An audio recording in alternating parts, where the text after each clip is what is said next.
On करना पड़ेगा। तो महाराज का देह का वंश, तो देह के वंश में जो विदित करने वाला है महाराज का, उन्होंने इसमें वर्णन किया है। तो महाराज का भव्य दादा होता है जो परदादा के पिताजी। तो भव्य दादा कौन था? रघुनाथ जी थे। तो श्री रघुनाथ जी बिराई का रहने वाला, उनके वंशज हैं। और रघुनाथ जी के बाद इनके दादाजी हुए देधा जी, और इनके नाना थे कनीराम जी। कनीराम जी कूड़ी का रहने वाला, कूड़ी गांव है मरदर देश में गांव कूड़ी बसे, संत सुखराम जहाँ भगत की। तो यहाँ पे जानबूझ के इसमें साखियाँ नहीं है, साखी आप लोगों को बतानी है। तो कौन सी साखी में ऐसी बात लिखी गई? तो इसमें महाराज का नाना का नाम है कनीराम जी, थिरपाल उपाध्याय। और महाराज का पिता कौन था? आईदान जी, और माता बख्तूबाई। तो आईदान जी और बख्तूबाई, और इनका जो वंश था महाराज का देह का, वो था गुजर गौड़ पंचारिया। अब बताओ इसको कोई साखी का किसी को पता हो? हाँ, कहीं लिखा है वाणी जी में महाराज की? लिखा है ना? तो बताओ वो साखी आप बोल के बताओ कौन सी है?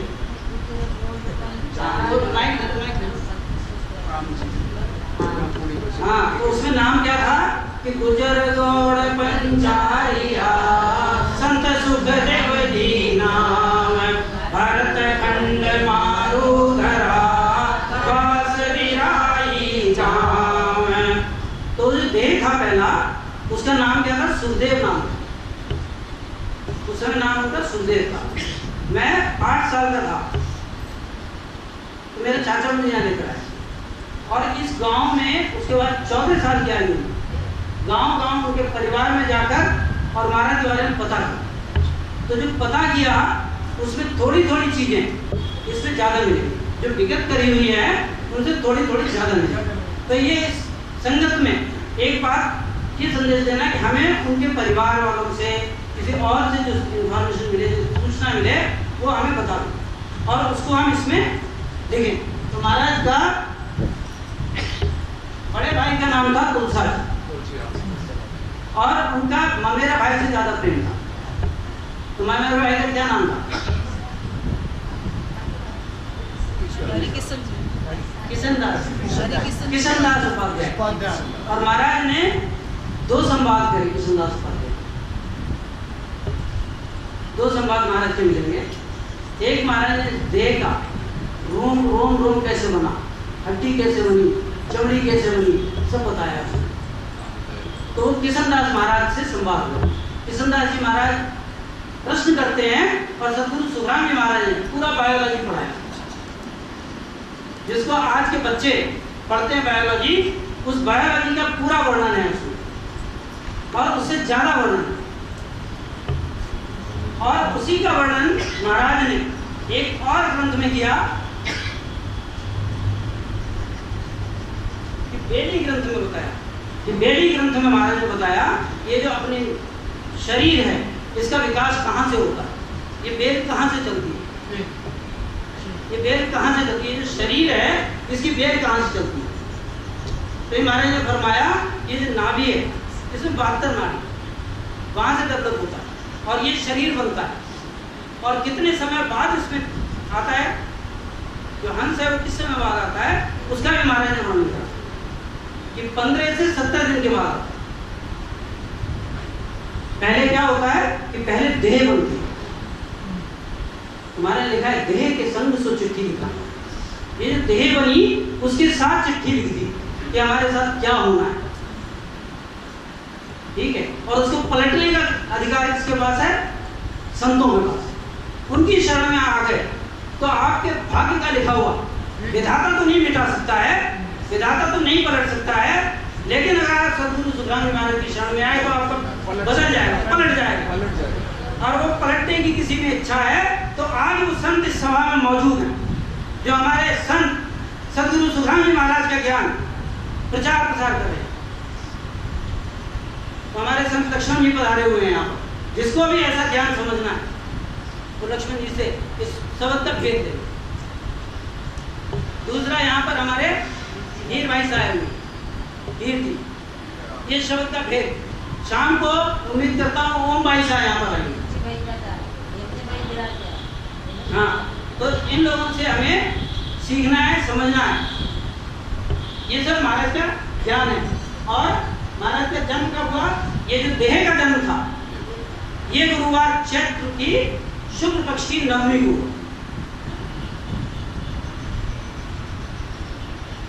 और उस गांव के ठाकुर का नाम भी लिखा है। महाराज जी विगत करने वाला है, उसने लिखा उस समय उस गांव का ठाकुर शेख सिंह। अब जब कोई महाराज सदगुरु सुखानी महाराज जब वो देह आई उसके साथ आ गए, मेरा नहीं है। उसकी कोई साखी किसी को पता है? किसी भाई साहब को पता हो, किसी भी भाई को पता हो? तुम्हारे लिखा है कि अमर लोक स्थान हमारा, जहाँ सू हम चल आया, हंसा काज रमो जुग माही, अवरत मोय कटाया।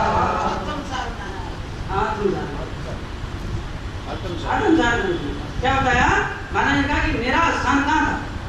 अमर लोक स्थान हमारा, जहाँ से हम चलाया, और हंसा काज रमो जुग माही। अरे हमारे कारण ही है महाराज आज भी। अवगत मोह पठाया, अरे अवगत परमात्मा उसने भेजा हो। तो कहते हैं ऐसा संत आज भी विराजमान है। यहाँ रहते तो महाराज क्या करते कि जितना जीव मिलता उनको बताते हैं। आज महाराज विशाल रूप से कार्य कर रहे हैं कि जितना ये संत है सब में सत्ता प्रकट करते, जो शरण में आया सबके।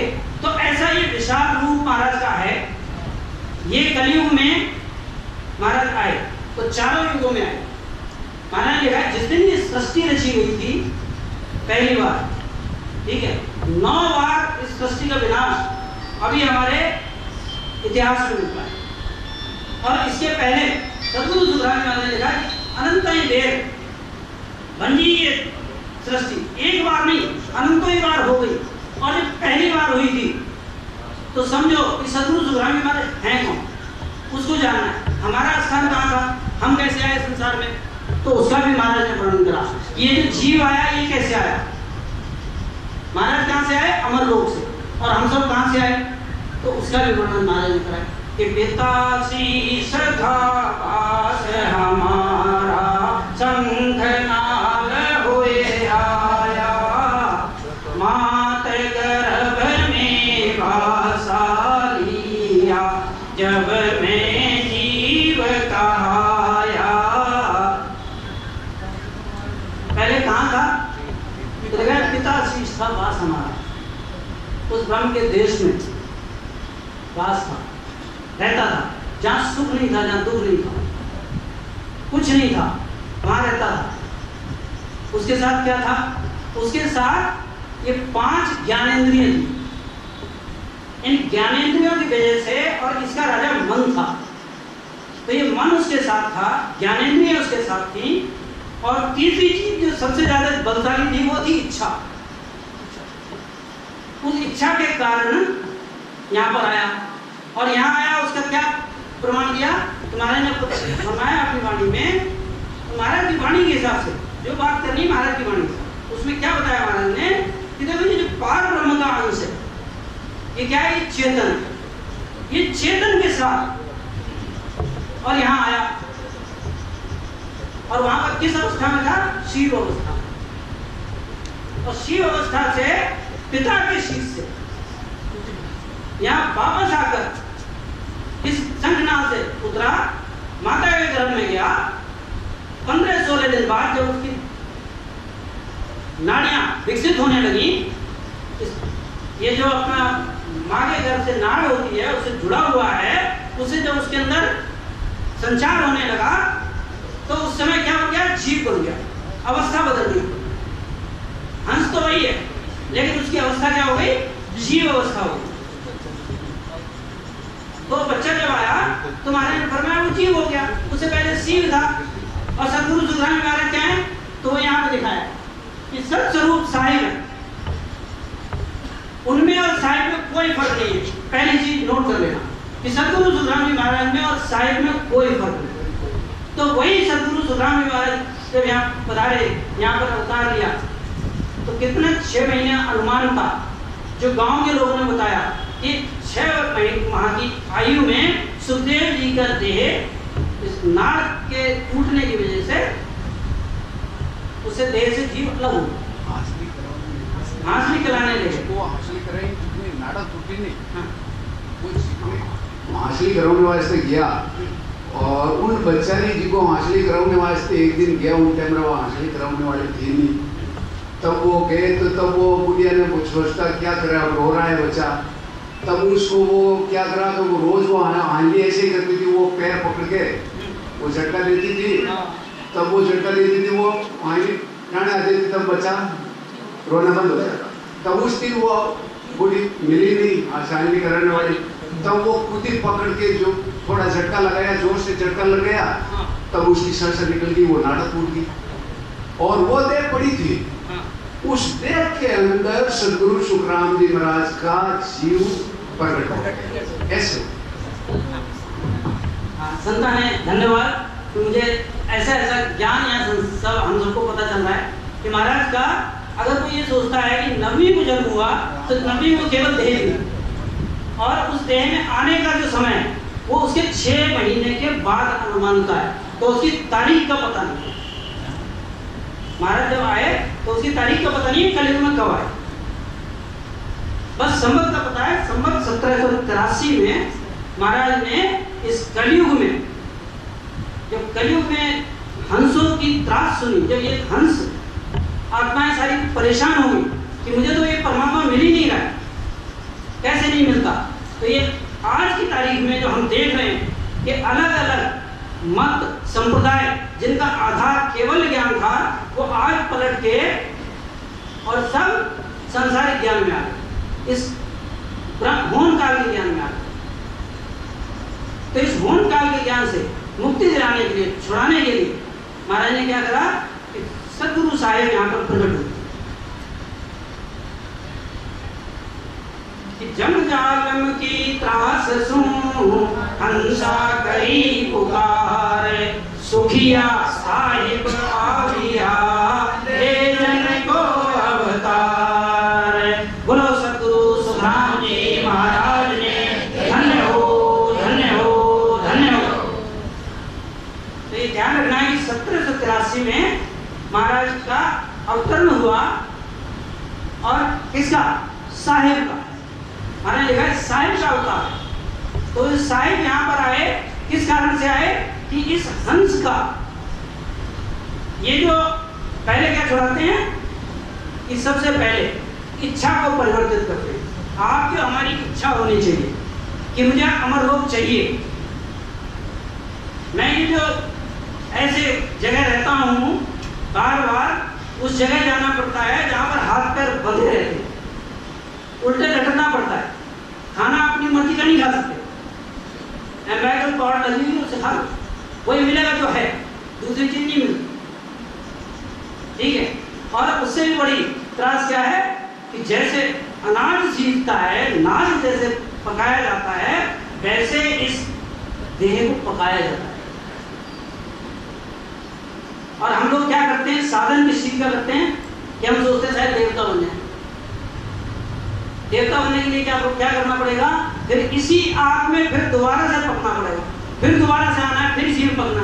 तो महाराज कहते हैं मोह दया तुम्हारी आवे, सुन ली जो नर नारी रे, सत स्वरूप की भक्ति नारे, अंध पड़े सिर भारी रे।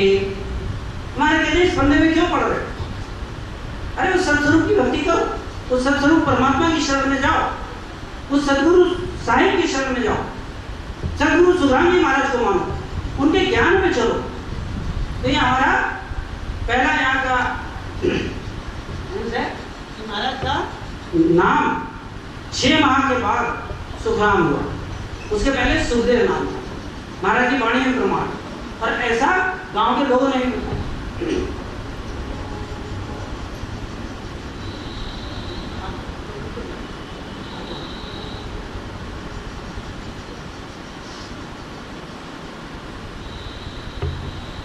अब महाराज का ग्रस्त जीवन का, ये तो हो गया जन्म का कि महाराज का वंशज कौन है।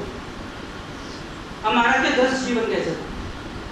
तो ग्रस्त जीवन में कुछ कुछ भ्रांतियां और कुछ कुछ ऐसी चीजें जो हमारी समझ से परे ऐसी बातें भी लिखी गई हैं, तो उन सब चीजों को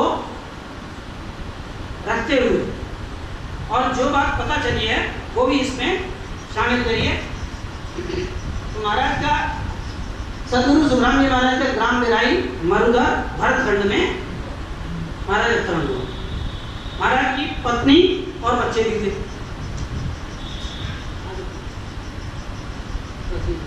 पहली पत्नी थी उनकी कलू, कलू नाम था, कलू, ठीक है, कलू भाई साहब। और कलू भाई साहब वो जो ग्राम था उनका यहाँ कहीं आसपास गांव है सांख्या। तो 14 साल की आयु में डायरी में लिखा मैंने, सांख्या गांव में श्रीनिवास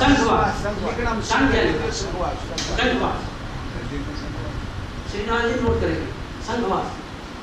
तो संघवास में महाराज की पहली पत्नी और कलू नाम था, कल्याणी नाम था।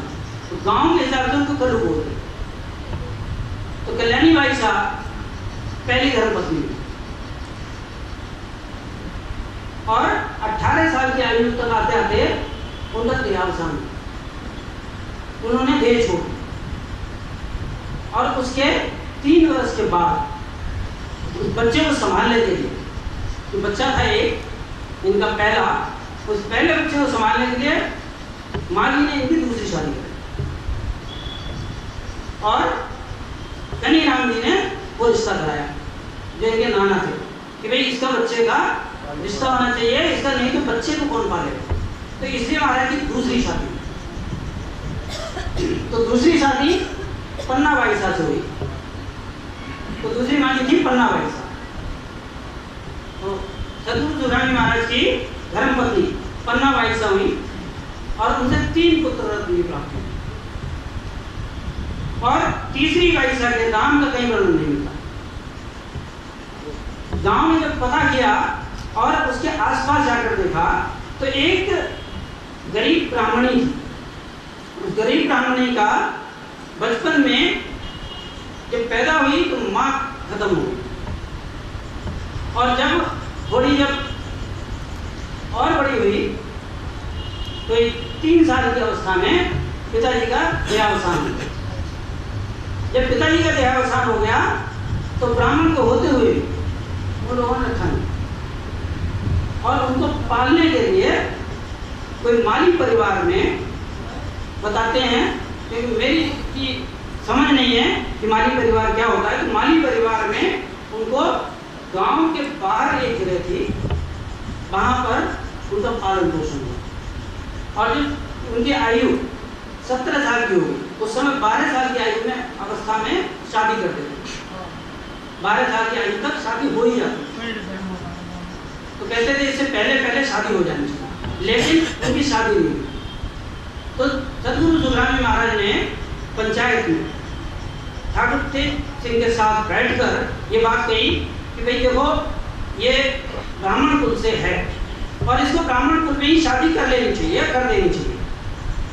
इसका पालन पोषण कहीं भी हुआ हो लेकिन इनकी शादी कर। तो जो सरपंच और जो बाकी लोग थे उन्होंने कहा महाराज आप रख लो, आपकी पत्नी का देहावसान हो गया, आप रख लो। तो मैंने कहा तो मेरे पास रखने का क्या है, मेरे पास जो भी आए मैं तो कोई बात नहीं। बोले नहीं आपको धर्मपत्नी बना के रखना है, जब इतनी बात बड़ी बड़ी करते हो तो आप रखो। तो एक कारण क्या था कि महाराज जो थे वो ब्राह्मण कर्म नहीं करते। ब्राह्मण कर्म क्या होते हैं, ये कर्म बांधने की रीतियां होती हैं और उन्होंने कर्म काटने की विधियां करी। तो महाराज ने उसको रखा। और ये जो तीसरी शादी है ये उनके व्यवस्थित कर दी गांव में। इस कारण से ये तीसरी शादी बता रहे थे, तीसरी शादी वो गंगाजी में, हाँ वाणी जी में जो विगत करने वाला है, जो महाराज के जाने के बाद रणछोड़ दास जी उनके शिष्य थे और पीलवा में रहने वाले थे। पीलवा से और उनके लेने के लिए वहीं गए थे। तो उन्होंने जो पीलवा में बैठ के जिन लोगों ने विदित करी, उन्होंने ऐसा लिख दिया कि धर्मराज की बेजोड़ी। लेकिन धर्मराज की बेजोड़ी तो कोई इस संसार में एक ही है, वो है सूर्य। ठीक है, ऐसे धर्मराज की बेजोड़ी वाली बात नहीं है। हमारे यहाँ आज भी ऐसे बहुत सारे मिल जाएंगे कि जो अगर हम राम का नाम ले रहे हैं तो वो राम का नाम छुड़ाने की तो पता नहीं कितनी कोशिश होती है, हर तरह के। तो इस तरह का देखो हर जगह है। अभी जैसे मैं आपको बताऊं कि इससे अलग हट के बात बता रहा हूं कि मेरी बेटी की शादी हुई, तो बेटी की सासू माँ ससुर उन्हें कोई फर्क नहीं पड़ता कि क्या करती है, भजन है, भजन करती है लड़की। और आसपास के जो उनके बाकी रिश्तेदार हैं उन्होंने कहा नहीं ये तो अब नवरात्रि आ गया, अब तो घर से नहीं निकलना, अब तो इसको ये करना वो करना। उसने क्या करा, फ्लाइट का टिकट लिया बेंगलोर से और गुड़गांव। उसने कहा जो जिसको करना है करते हो, वो अपने बैठ के भजन करना। तो ऐसे ही संसार के अंदर ऐसी रीति है। और कन्याओं के लिए ये एक विशेष बंधन है। क्यों ये सब काम उनको करने के लिए बहुत ज़्यादा दबाव डाला जाता है, पढ़ी लिखी हो तो, ना पढ़ी लिखी हो तो इस समाज का ऐसा नियम बना हुआ है। और ऐसा ही नहीं है कि ये केवल कन्याओं के साथ हो रहा है। इसलिए ये जो ज्ञान है महाराज का, इस ज्ञान के विस्तार की जरूरत है। ये हर घर घर में पहुंचना चाहिए, उनको पता चलना चाहिए ये जो तुम काम करा रहे हो, ये जो देवी की स्थापना करके जो तुम कर रहे हो, इसका क्या फल मिलता है, ये ऐसे क्या होता है, ये 84 की तैयारी क्यों कर रहे हो। तो सदगुरु सुखराम महाराज ने बताया ये सब मत करो। आपको क्या करना है, ये राम नाम का सेवन करना और शरणा लेना है। सवर का शरणा लो, साहिब का शरणा लो, सदगुरु सुखराम महाराज का शरणा लो, जैसे कि नाम जागृत हो, आपकी 84 कट जाए। तो ऐसी बात महाराज ने फरमाई। तो ये महाराज के तीसरी शादी का जो वाणी जी में लिखा है और जो ये लिखा है, दोनों को जोड़ कर पढ़ना। कि पता नहीं कितने धर्मराज के भेजे हुए यहाँ पर घूम रहे हैं और कितने ये जो 60 जो वर्ष के नाम पे रखे गए वो कितने ऐसे घूम रहे हैं।